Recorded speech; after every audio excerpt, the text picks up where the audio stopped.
जय Hind. Bajrangi study point में आप सभी का स्वागत है।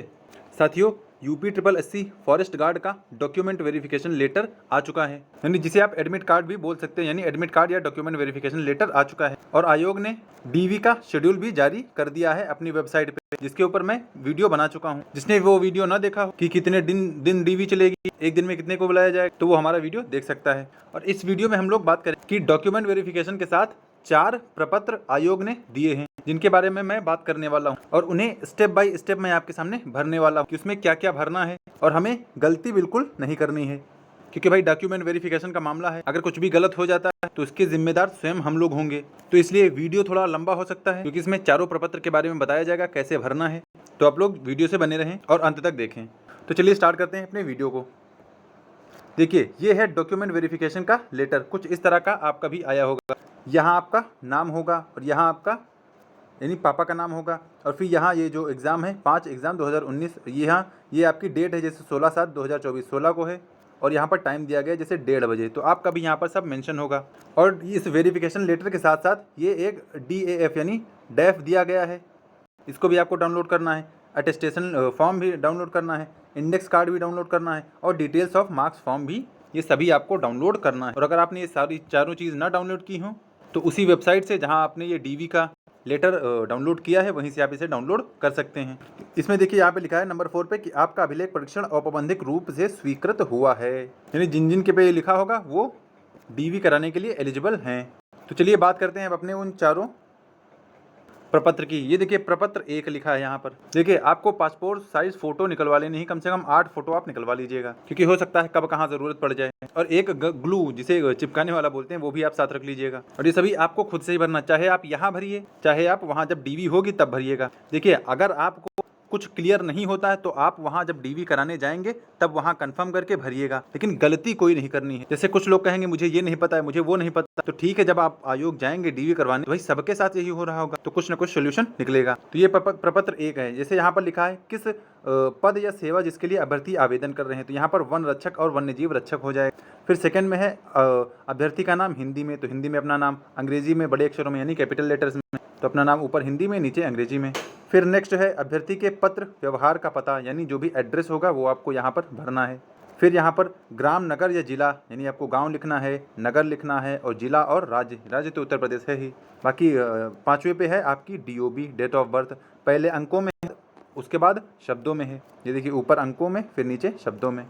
आपको बहुत ही सावधानी के साथ ये फॉर्म भरना है। फिर 6ठे पे है अभ्यर्थी के पिता या पति का नाम। देखिए, जिनकी शादी हो चुकी है वो अपने पति का नाम डालेंगी, और ये मैक्सिमम महिलाओं पे लागू होता है कि वो पति का नाम डालेंगी। बाकी जितने भी मेल हैं और जितने भी अविवाहित लड़कियां हैं वह सब अपने पिता का नाम डालेंगी। देखिए, यहाँ पर लिखा है अभ्यर्थी के पिता का नाम, तो पिता का नाम डालिएगा। यहाँ पर अभ्यर्थी के पिता पति का जन्म स्थान डाल लीजिएगा, यानी एकदम वो बर्थ सर्टिफिकेट नहीं मांगेंगे, आप बस एक जनरली जहाँ पर हुआ होगा वो आप डाल दीजिएगा। फिर अभ्यर्थी के पिता पति यदि मृत हों, तो यानी जिनके पिताजी नहीं हैं तो उनका भी पता यहाँ पर डालिएगा कि अंतिम पता क्या था।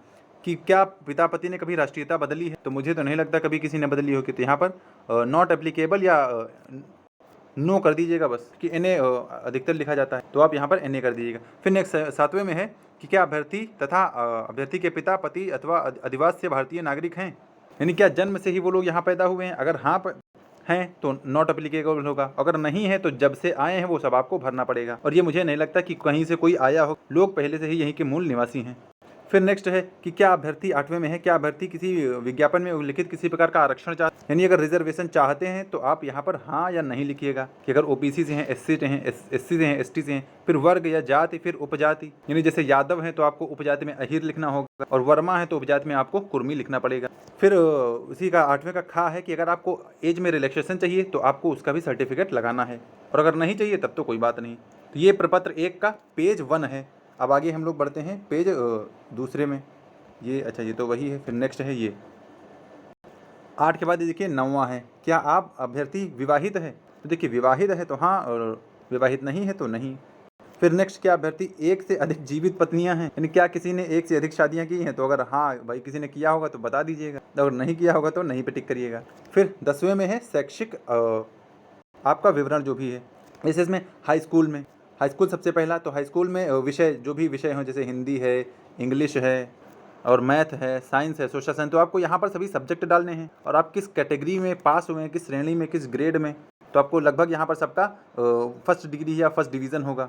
फिर वर्ष किस साल में आपने पास किया है, कितने % आपने हाई स्कूल में नंबर पाए हैं, और यहाँ पर सीरियल नंबर जो भी होता है वो सीरियल नंबर, बाकी इसको आप छोड़ दीजिएगा। फिर यहाँ पर इंटरमीडिएट सेम आपको प्रोसेस करना है, कितने सब्जेक्ट थे, किस श्रेणी में पास हुए हैं, किस साल पास हुए हैं, कितने % मार्क्स हैं, और उसका सीरियल नंबर क्या है डॉक्यूमेंट का, बाकी आप इसको छोड़ दीजिएगा। फिर अगर आपने स्नातक या ग्रेजुएशन किया है, ग्रेजुएशन भी भर दी, क्योंकि इससे थोड़ा हो सकता है फ़ायदा मिल जाए। तो ग्रेजुएशन का सब्जेक्ट, श्रेणी, डिवीज़न, किस साल में पास हुए हैं, प्राप्तांक प्रतिशत, और जो रोल नंबर या सीरियल नंबर यहाँ पर होगा। देखिए, एक रोल नंबर होता है, एक सीरियल नंबर होता है। तो हाई स्कूल इंटर में सीरियल नंबर अलग होता है, लेकिन यहाँ पर सीरियल नंबर ही मांगा गया है, रोल नंबर नहीं। प्रमाण पत्र संख्या मांगी गई, ना कि अनुक्रमांक नंबर मांगा गया है, तो आप इससे भी ध्यान रखिएगा। बाकी स्नातकोत्तर अगर आपने पीजी किया है तब भी उसका विवरण दीजिएगा, और अगर आपने कोई अन्य डिप्लोमा किया है या ITI किया है, पॉलिटेक्निक किया है, तो उसका भी विवरण आप यहाँ पर दे सकते हैं। फिर 11वें में है खेल कूद शारीरिक व्यायाम प्राप्त प्रवीणता, यानी अगर आप एक्सपर्ट हो, स्टेट से कहीं स्पोर्ट्स खेला हो, नेशनल कैटेगरी में खेला हो, तो आप भी उसको यहाँ पर मेंशन कर सकते हैं।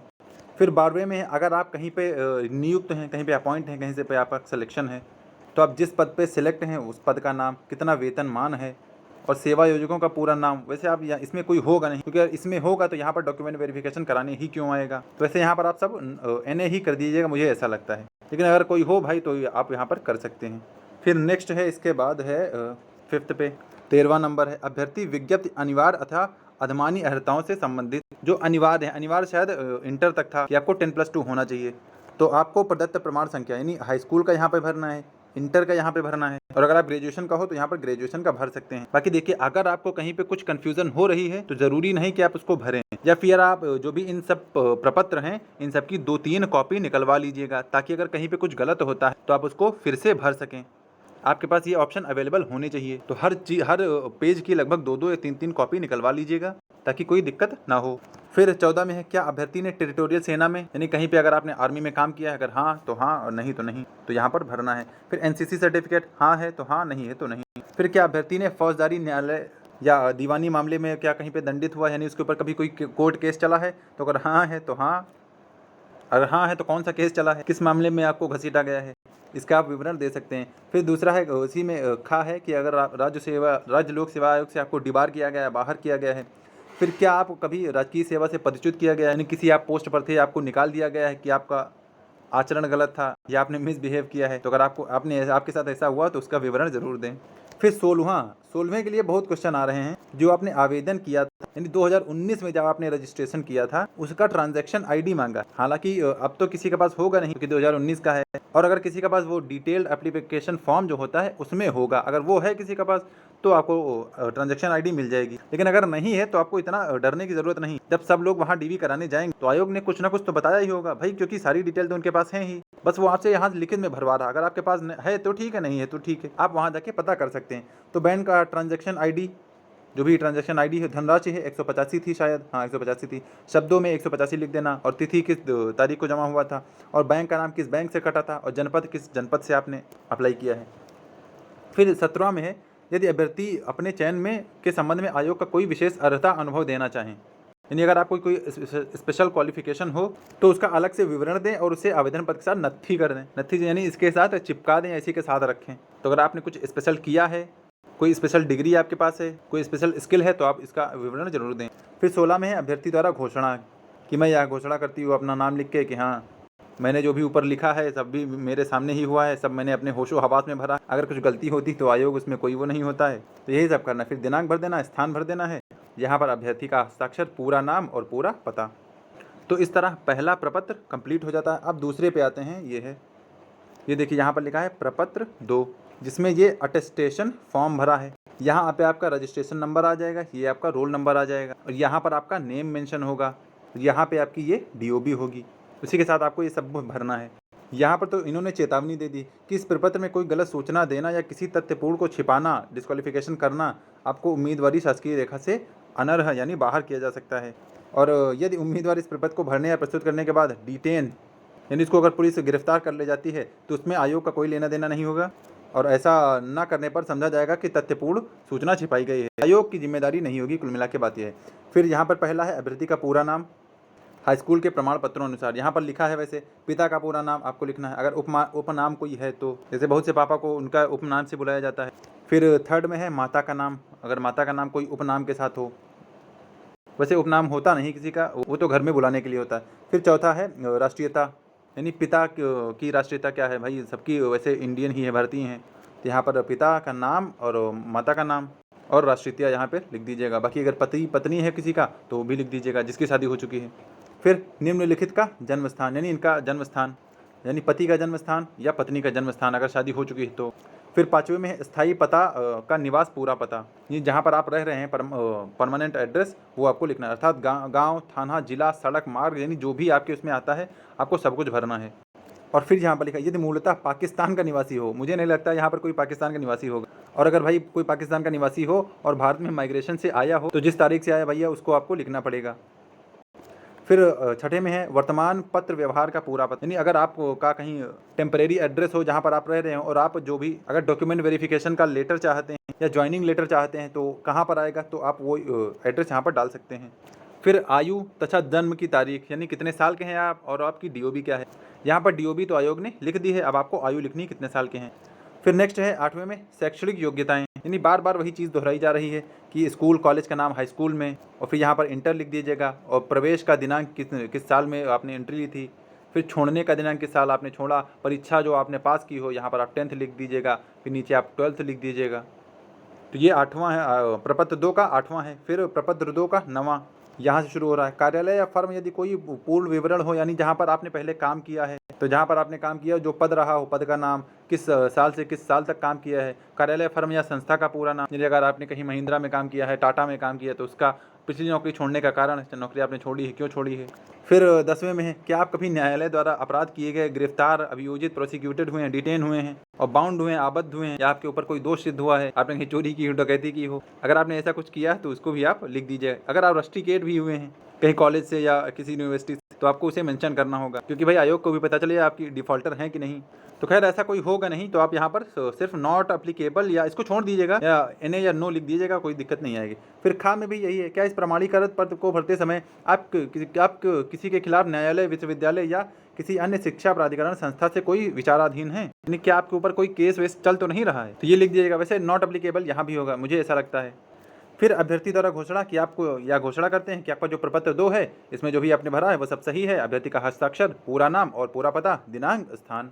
तो खैर ये भी आप भर लेंगे, कोई दिक्कत नहीं है। अभी तक तो ऐसा कुछ नहीं था जिसमें आपको दिक्कत आए, बस आप में जो आपको जो प्रॉब्लम लग रही हो आप उस खाने को खाली छोड़ दीजिएगा। बस ये है कि गलत ना भरिएगा, ताकि आयोग को ये नहीं लगे कि आपने गलत भर दिया है, तो यहाँ पे आपने लिख ही दिया है कि सब कुछ मैंने अपने हिसाब से भरा है, कुछ गलत होता है तो मैं उनका सब कुछ निरस्त कर दिया जाए, तो ऐसा कंडीशन ना है, ये ध्यान रखिएगा बस। फिर प्रपत्र 2 के बाद प्रपत्र 3 का नंबर आता है, 2 तो हमने भर लिए, तीसरा है ये देशना, यानी इंडेक्स कार्ड है कि हिंदी में अभ्यर्थी का नाम हिंदी में, आप हिंदी में अपना नाम लिखिएगा, अंग्रेजी के बड़े अक्षरों में वैसे आयोग ने यहाँ पर लिख दिया है, लेकिन आप यहाँ में बगल से लिख लीजिएगा।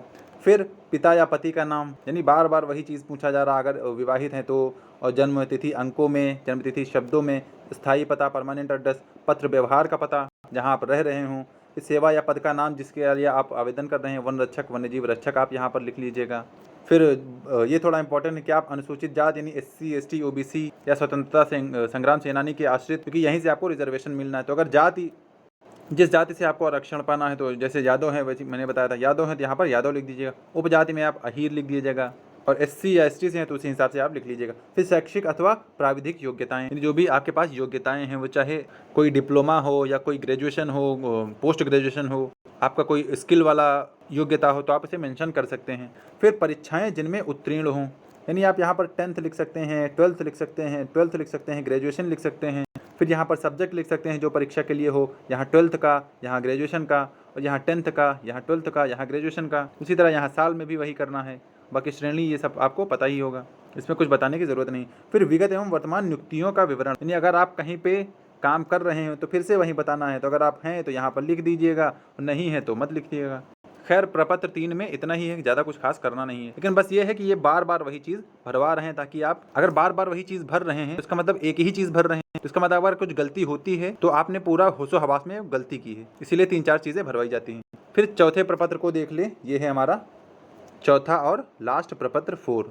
इसमें विभिन्न परीक्षाओं में हाई स्कूल परीक्षा से लेकर यहाँ पर आपका नाम लिखा गया है, आपने हाई स्कूल से लेकर इंटर तक अब तक जो भी आपने किया हो। जैसे यहाँ पे हाई स्कूल दिया गया है, तो हाई स्कूल में जैसे इन्होंने 3 सब्जेक्ट को पहले मेंशन कर दिया है, हिंदी, अंग्रेजी और गणित। फिर आपने जैसे यहाँ पर साइंस हो तो यहाँ पर साइंस मेंशन कर दिए, सोशल साइंस, और अगर आर्ट और संस्कृत हो तो यहाँ पर आर्ट और संस्कृत लिख सकते हैं।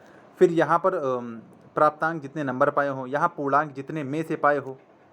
फिर इंटरमीडिएट की बारी आती, जैसे आपने हिंदी तो इंटर में था ही, अंग्रेजी भी था और गणित भी था।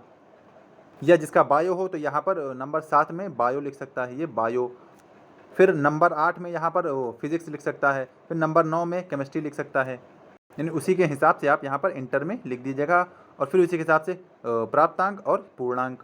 फिर अगर स्नातक आपने किया है, स्नातक तो लगभग सबने किया होगा, तो उसके यहाँ पर सब्जेक्ट लिख दीजिएगा, जो 2-3 सब्जेक्ट रहे होंगे, उसका यहाँ पर प्राप्तांक और पूर्णांक। फिर स्नातकोत्तर अगर किसी ने पीजी भी कर लिया हो तो भी यहाँ पर मेंशन कर सकता है, हालांकि ग्रेजुएशन तक ही ये कंप्लीट भर जाएगा। उसके बाद यहाँ पर आपको योग लिखना है, जैसे आपने टोटल कितना आपका पूर्णांक था, यहाँ पर आपने टोटल कितना अटेंड किया है, कितना पाया है। और फिर यहाँ पर आपको श्रेणी भरनी, किस श्रेणी में, किस कैटेगरी में आप उत्तीर्ण हुए हैं, ए थे, बी थे, या फर्स्ट डिवीज़न, सेकंड डिवीज़न, ऐसा होता है। फिर वही चीज़ आपको इंटर में करना है, यहाँ पर पूर्णांक और प्राप्तांक, वही चीज़ आपको ग्रेजुएशन में करनी है। बस इस तरह आप यहाँ पर लिख सकते हैं, मैं प्रमाणित करता हूँ कि उपर्युक्त प्रविष्टियाँ मेरी जानकारी विश्वास के अनुसार सही, यानी मैंने अपने पूरे होशो हवास में ये भरी हैं और सभी जानकारियाँ मुझे सही लगती हैं। फिर आप यहाँ पर लास्ट सिग्नेचर कर दीजिएगा, बस आपका ये कंप्लीट हो जाएगा। मैं फिर से बता रहा हूँ कि अगर आपको कहीं कोई कन्फ्यूज़न लगती है तो आप उस पार्ट को छोड़ दीजिएगा। जिस दिन आपकी डीवी होगी तो उसमें लगभग 125 बच्चे रहते हैं, तो 125 बच्चे अगर सब कुछ गलत हो, कुछ दिक्कत हुई तो कुछ ना कुछ आयोग तो बताएगा ही। और आप देखिए कम से कम 8 फोटोग्राफ रख लीजिएगा, और इन ये जो भी प्रपत्र हैं इन सब की 2-2 फोटोकॉपी एटलीस्ट, हो सके तो 3-3, क्योंकि अगर कुछ गलत हो जाए तो आप दूसरी वाली तो भर सकें। तो कम से कम 2 से 3 आपको फोटो कॉपी भी रख लीजिएगा। बाकी डॉक्यूमेंट्स क्या क्या लगने हैं इसके लिए मैं एक प्रॉपर वीडियो भी बनाऊंगा, हालांकि 11 तारीख से ही शुरू है, तो इसके लिए मुझे अब वीडियो जल्दी लाना होगा। वैसे अगर एक ओवरव्यू मैं बता दूं तो आपका 10th का ओरिजिनल मार्कशीट लगेगा, 12th का ओरिजिनल मार्कशीट लगेगा, और अगर आपने ग्रेजुएशन किया तो उसे भी ओरिजिनल ले जाइएगा, और इन सब की 2-2 फोटोकॉपी भी करवा लीजिएगा। और फिर अगर आपका कोई रिजर्वेशन है, आरक्षण है, तो आप आरक्षण संबंधी वो ले जा सकते हैं। और हाँ, निवास स्थान ज़रूरी है। उसके बाद आप कोई आधार या पैन कार्ड ले जाइएगा, और फिर 4 या 8 फोटोग्राफ लिए जाइएगा, और एक ग्लू जरूर लिए जाइएगा, क्योंकि इसमें सब कुछ चिपकाना होता है फोटो वोटो। और बाकी मैं डिटेल में जो होगा उसको मैं आपको एक बार क्लियर कर दूंगा। तो मुझे उम्मीद है कि आपको ये वीडियो अच्छे से समझ आया होगा, और सभी चारों प्रपत्र का भरने का आपको तरीका पता चल गया होगा। मैं आपसे फिर से ये कहूँगा कि अगर आपको कोई चीज़ समझ नहीं आती है तो उसे ब्लैंक कर दीजिएगा, खाली कर दीजिएगा। आप वहाँ जाएंगे तो आपको सब कुछ अच्छे से भर लीजिएगा। तो वीडियो अच्छा लगा हो तो इसे लाइक कर दें, चैनल पर पहली बार आ रहे हो तो सब्सक्राइब कर लें। बाकी जब डीवी हो जाएगी तो उसके बाद मैं फाइनल कट ऑफ की एक चर्चा करूंगा, एक वीडियो बनाऊंगा कि फाइनल कट ऑफ कितनी जा सकती है, और ये तभी हो पाएगा जब डीवी कंप्लीट हो जाए और ये पता चल जाए कितने लोगों ने डीवी को स्किप किया है। हालांकि डीवी स्किप मुहिम इस समय सभी लोग चला रहे हैं, एक बार मैं और उस पर एक वीडियो बना दूंगा, ताकि जो आखिरी में मन बनाए हों, हो सकता है उनका मन ना हो और डीवी को स्किप कर दें। तो फिलहाल इस वीडियो में इतना ही, मिलते हैं नेक्स्ट वीडियो में, तब तक के लिए जय हिंद।